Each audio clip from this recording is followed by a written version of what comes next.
The 2024 Texas football season is off to a great start, sitting as the #1 team in the country after 4 impressive wins, and SEC play is right around the corner as their first game kicks off against Mississippi State this weekend.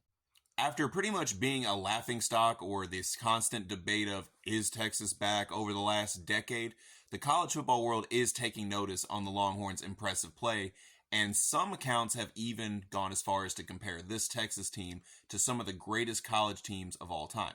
As a Texas fan, I'm very flattered, but I think there are 2 specific teams that if Texas goes on to win the national championship, they would be the most reminiscent of in my eyes. The first one being the 2020 Alabama Crimson Tide team, Nick Saban's last national title team. But of course, there's some very obvious reasons why the Tide and the Longhorns are so similar.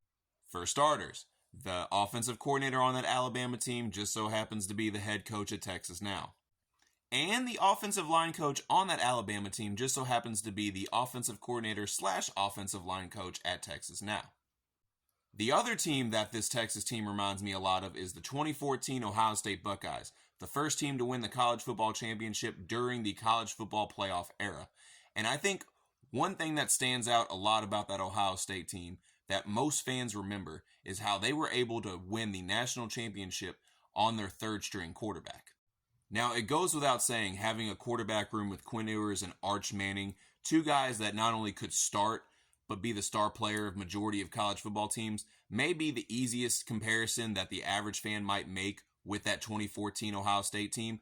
But I don't think the average fan understands not only how deep and talented a roster has to be, but the overall culture within the organization to be able to lose a starting quarterback essentially and then have the backup come in and not miss a beat. It's definitely impressive. It's way deeper than just having 2 good quarterbacks, I promise you.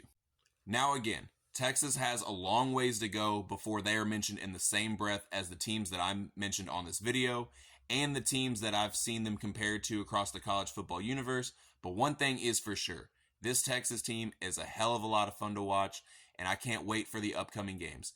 As always, all gas, no brakes, hook 'em horns, and be sure to like and subscribe to Less is More Sports, and be on the lookout for new content coming soon.